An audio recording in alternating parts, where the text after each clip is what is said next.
værsgo. Thy har en masse vindmøller, og de producerer rigtig meget strøm, så de er faktisk selvforsynende med alt det, de producerer. Og i det hele taget er hele Thy selvproducerende.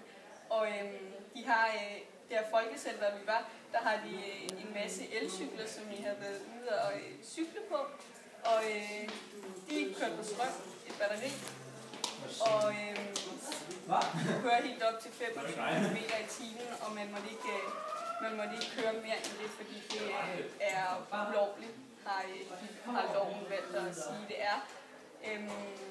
Og ja, det er billigt i forhold til en bil. Og meget miljøvenligt, eller meget mere miljøvenligt. Og altså, de er jo også bedre end almindelige cykler, hvis man for eksempel er gammel.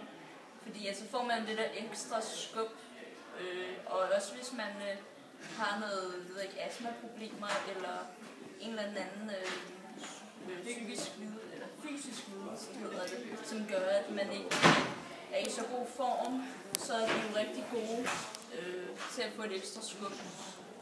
Også hvis man skal bare lige hen i købe et eller andet ind, og det er fuldstændig åndssvagt at starte bilen op, så kan man jo meget nemt tage sådan en elcykel. Men elcyklerne, de er også sværere at styre end normale cykler, og der er sket flere uheld på elcykler, end der er på normale cykler.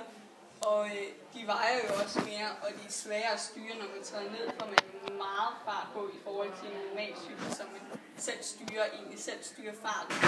Og derfor så kan det godt være lige lidt svært, når man skal vende så meget til det til at starte med. Men ellers er det en rigtig god cykel til ældre mennesker. Og hvis det er det, man tænker, at man gerne vil være et miljøvenligt menneske, skal man da helt klart vælge en elcykel. Stop.